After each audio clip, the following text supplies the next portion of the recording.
अथ श्रीकनकधारा स्तोत्रम्।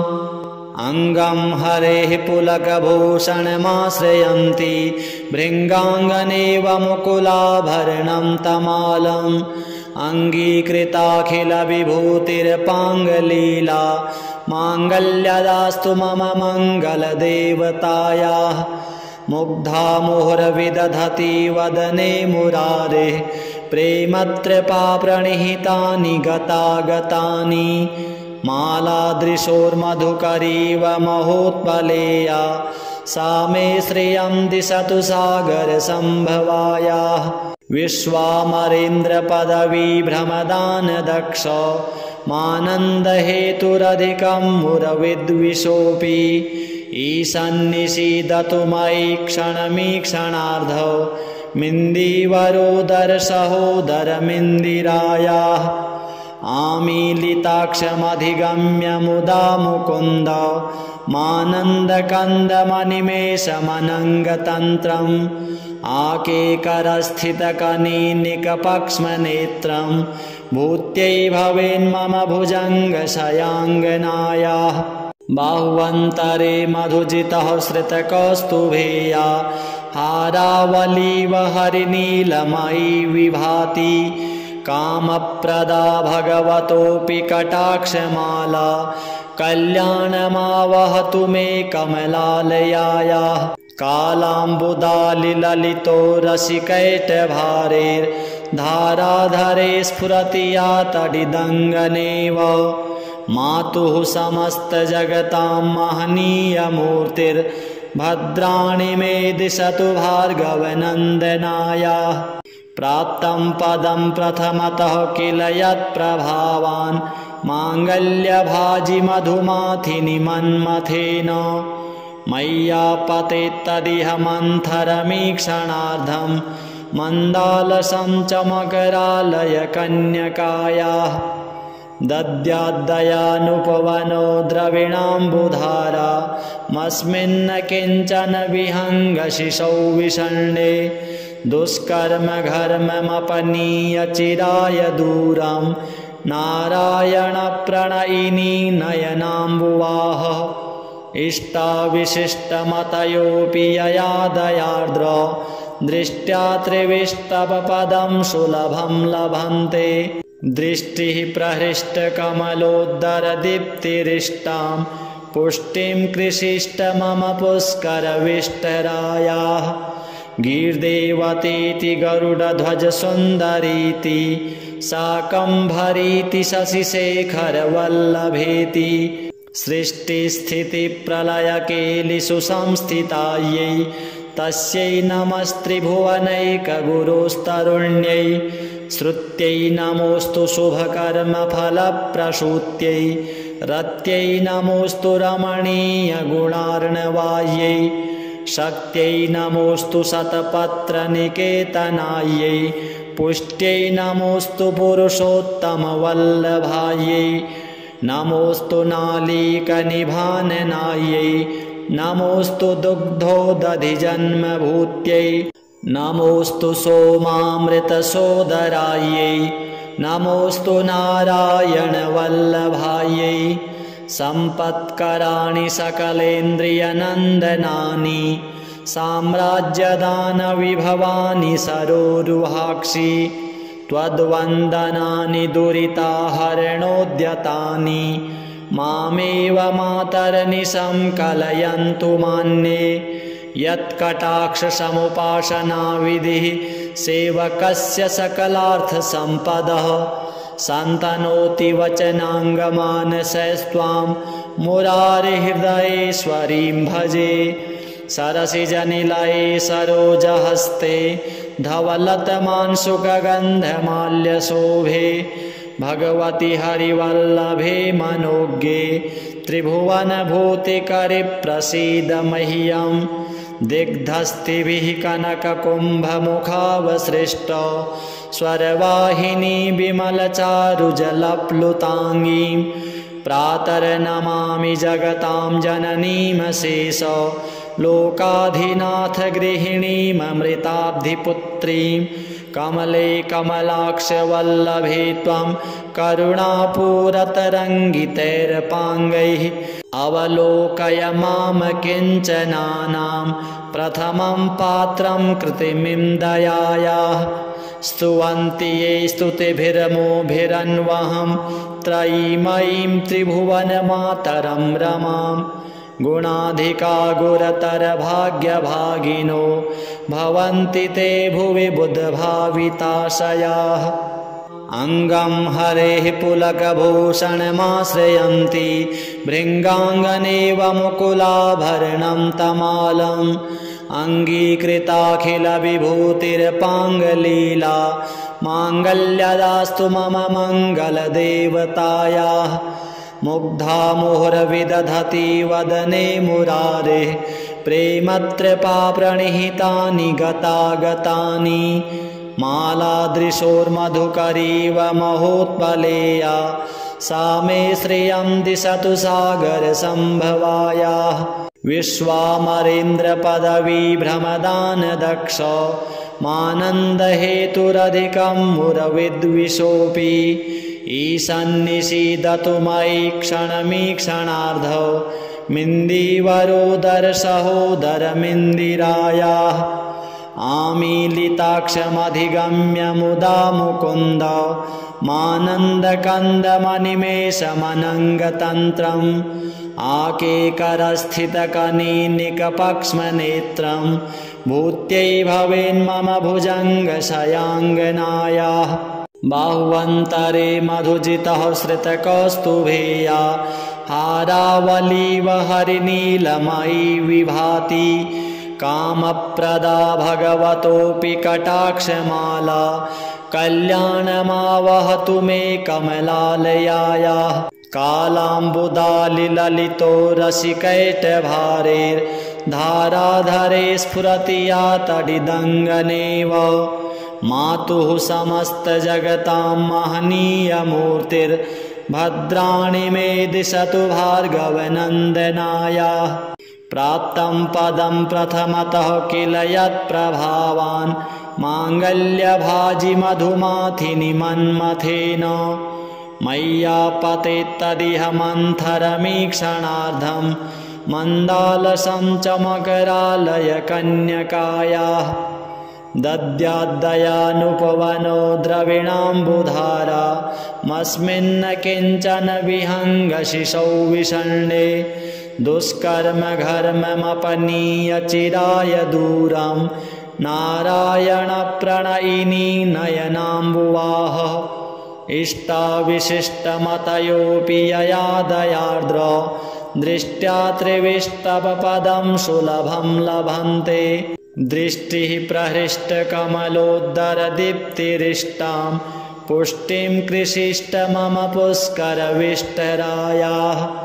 गीर्देवतीति गरुडध्वजसुन्दरीति शाकम्भरीति शशिशेखरवल्लभेति सृष्टिस्थितिप्रलयकेलिषु संस्थितायै तस्यै नमस्त्रिभुवनैकगुरोस्तरुण्यै श्रुत्यै नमोऽस्तु शुभकर्मफलप्रसूत्यै रत्यै नमोऽस्तु रमणीयगुणार्णवायै शक्त्यै नमोऽस्तु शतपत्रनिकेतनायै पुष्ट्यै नमोऽस्तु पुरुषोत्तमवल्लभायै नमोऽस्तु नालीकनिभाननायै नमोऽस्तु दुग्धोदधिजन्मभूत्यै नमोऽस्तु सोमामृतसोदरायै नमोऽस्तु नारायणवल्लभायै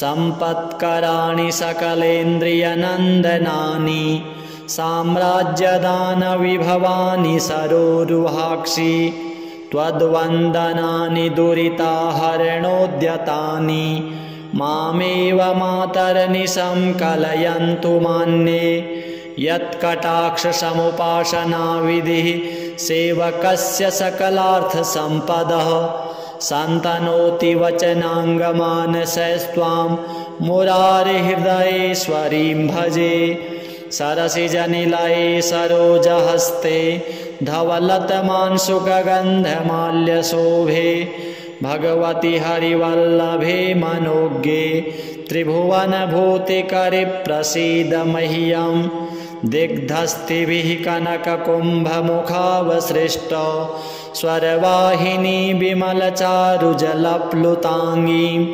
प्रातर्नमामि जगतां जननीमशेष लोकाधिनाथ गृहिणीममृताब्धिपुत्रीं कमले कमलाक्षवल्लभे त्वं करुणापूरतरङ्गितैरपाङ्गैः अवलोकय मां किञ्चनानां प्रथमं पात्रं कृतिमिं दयायाः स्तुवन्ति ये स्तुतिभिर्मोभिरन्वहं त्रयीमयीं त्रिभुवनमातरं रमां गुणाधिका गुरतरभाग्यभागिनो भवन्ति ते भुवि बुधभाविताशयाः अङ्गं हरेः पुलकभूषणमाश्रयन्ति भृङ्गाङ्गनेव मुकुलाभरणं तमालम् अङ्गीकृताखिलविभूतिर्पाङ्गलीला माङ्गल्यदास्तु मम मङ्गलदेवतायाः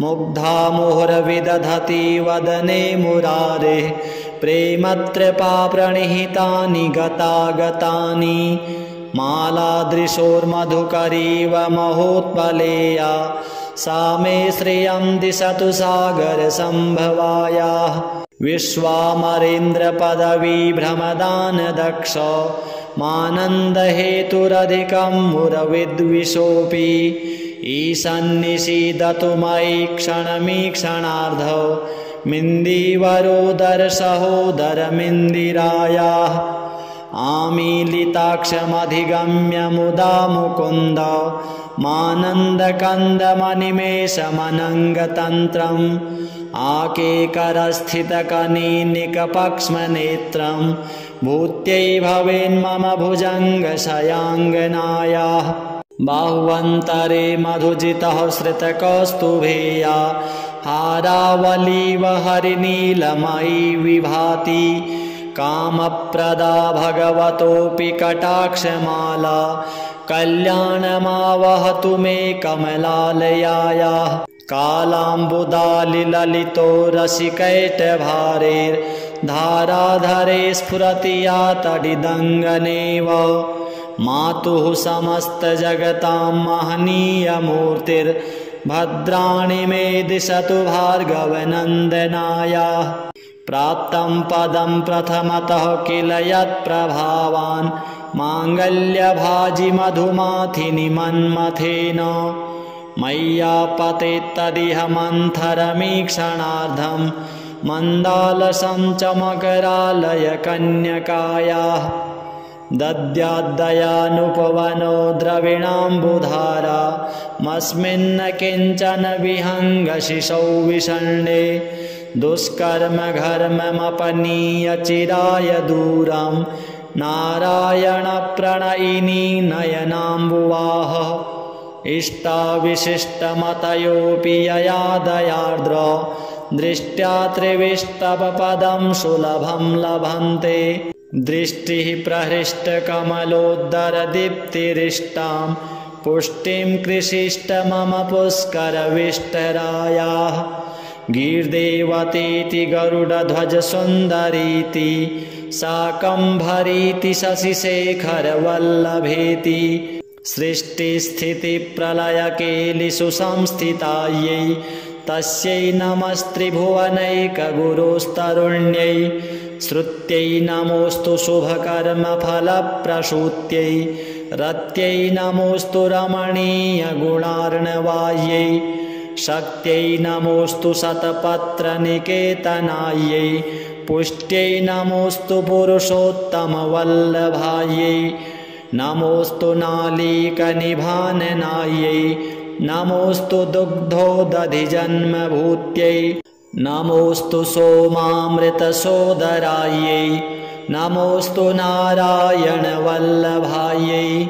सम्पत्कराणि सकलेन्द्रियनन्दनानि साम्राज्यदानविभवानि सरोरुहाक्षि त्वद्वन्दनानि दुरिताहरणोद्यतानि मामेव मातर्निशं कलयन्तु मान्ये यत्कटाक्षसमुपासनाविधिः सेवकस्य सकलार्थसम्पदः सन्तनोति वचनाङ्गमानसस्त्वां मुरारिहृदयेश्वरीं भजे सरसिजनिलये सरोजहस्ते धवलतमांशुकगन्धमाल्यशोभे भगवति हरिवल्लभे मनोज्ञे त्रिभुवनभूतिकरि प्रसीद मह्यं दिग्धस्तिभिः कनककुम्भमुखावसृष्ट स्वरवाहिनी विमलचारुजलप्लुताङ्गीं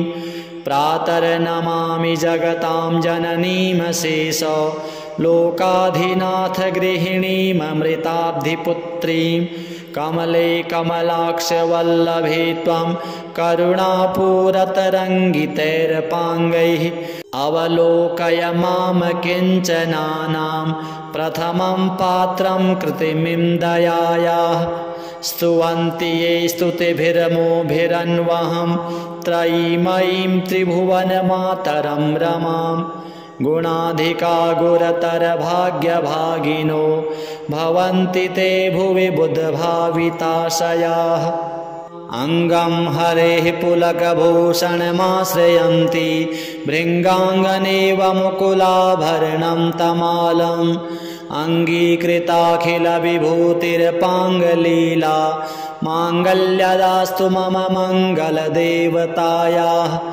मुग्धा मुहुर्विदधति वदने मुरारेः प्रेमत्रपा प्रणिहितानि गतागतानि मालादृशोर्मधुकरीव महोत्पलेया सा मे श्रियं दिशतु सागरसम्भवायाः विश्वामरेन्द्रपदवी भ्रमदानदक्ष मानन्दहेतुरधिकं मुरविद्विषोऽपि ईशन्निषीदतु मयि क्षणमीक्षणार्धौ मिन्दीवरोदरसहोदरमिन्दिरायाः आमीलिताक्षमधिगम्य मुदा मुकुन्द मानन्दकन्दमनिमेषमनङ्गतन्त्रम् आकेकरस्थितकनीनिकपक्ष्मनेत्रं भूत्यै भवेन्मम भुजङ्गशयाङ्गनायाः बाह्वन्तरे मधुजितः श्रितकौस्तुभेया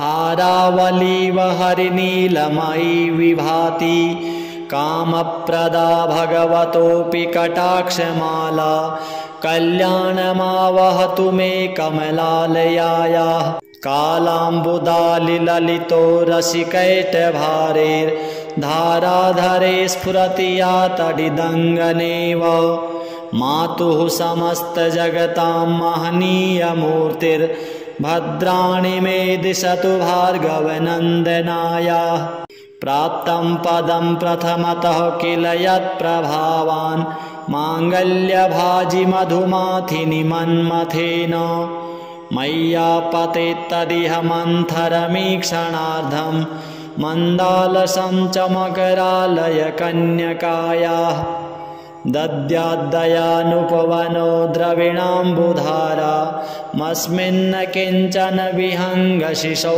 विषण्णे दुष्कर्मघर्ममपनीय चिराय दूरं नारायणप्रणयिनी नयनाम्बुवाः इष्टाविशिष्टमतयोऽपि यया दयार्द्र दृष्ट्या त्रिविष्टपपदं सुलभं लभन्ते दृष्टिः प्रहृष्टकमलोद्धरदीप्तिरिष्टां पुष्टिं कृषिष्ट मम पुष्करविष्टरायाः गीर्देवतीति गरुडध्वजसुन्दरीति शाकम्भरीति शशिशेखरवल्लभेति सृष्टिस्थितिप्रलयकेलिषु संस्थितायै तस्यै नमस्त्रिभुवनैकगुरोस्तरुण्यै श्रुत्यै नमोऽस्तु शुभकर्मफलप्रसूत्यै रत्यै नमोऽस्तु रमणीयगुणार्णवायै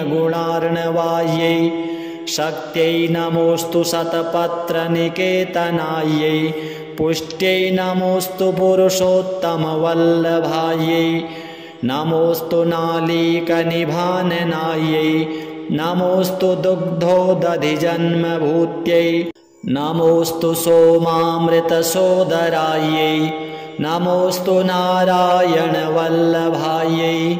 सम्पत्कराणि सकलेन्द्रियनन्दनानि साम्राज्यदानविभवानि सरोरुहाक्षि त्वद्वन्दनानि दुरिताहरणोद्यतानि मामेव मातर्निशं कलयन्तु मान्ये यत्कटाक्षसमुपासनाविधिः सेवकस्य सकलार्थसम्पदः सन्तनोति वचनाङ्गमानसैस्त्वां मुरारिहृदयेश्वरीं भजे सरसिजनिलये सरोजहस्ते धवलतमांशुकगन्धमाल्यशोभे भगवति हरिवल्लभे मनोज्ञे त्रिभुवनभूतिकरि प्रसीद मह्यं दिग्धस्तिभिः कनककुम्भमुखावसृष्ट स्वरवाहिनी विमलचारुजलप्लुताङ्गीं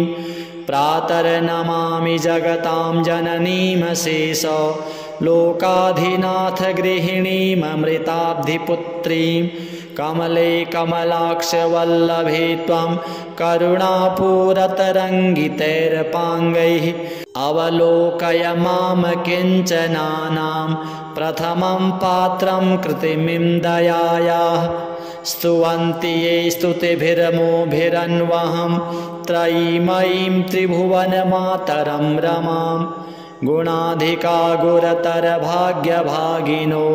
भवन्ति ते भुवि बुधभाविताशयाः अङ्गं हरेः पुलकभूषणमाश्रयन्ति भृङ्गाङ्गनेव मुकुलाभरणं तमालम् अङ्गीकृताखिलविभूतिर्पाङ्गलीला माङ्गल्यदास्तु मम मङ्गलदेवतायाः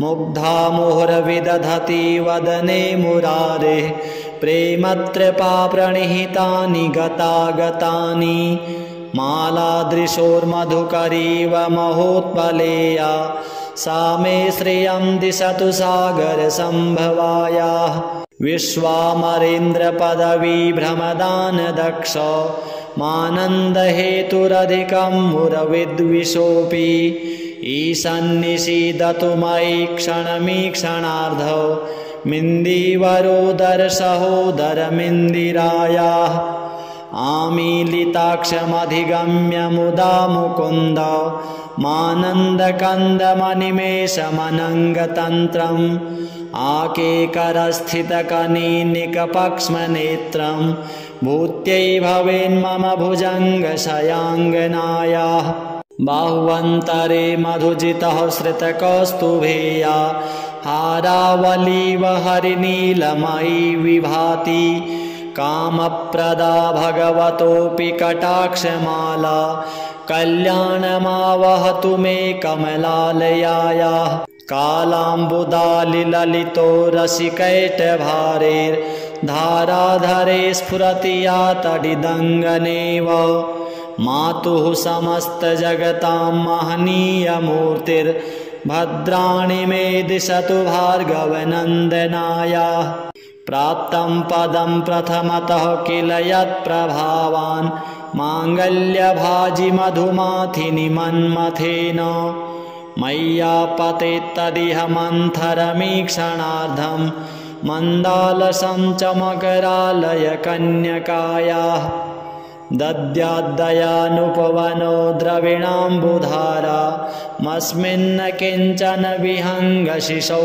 विषण्णे दुष्कर्मघर्ममपनीय चिराय दूरं नारायणप्रणयिनी नयनाम्बुवाः इष्टाविशिष्टमतयोऽपि यया दयार्द्र दृष्ट्या त्रिविष्टपपदं सुलभं लभन्ते दृष्टिः प्रहृष्टकमलोद्धरदीप्तिरिष्टां पुष्टिं कृषिष्ट मम पुष्करविष्टरायाः गीर्देवतीति गरुडध्वजसुन्दरीति शाकम्भरीति शशिशेखरवल्लभेति सृष्टिस्थितिप्रलयकेलिषु संस्थितायै तस्यै नमस्त्रिभुवनैकगुरुस्तरुण्यै श्रुत्यै नमोऽस्तु शुभकर्मफलप्रसूत्यै रत्यै नमोऽस्तु रमणीयगुणार्णवायै शक्त्यै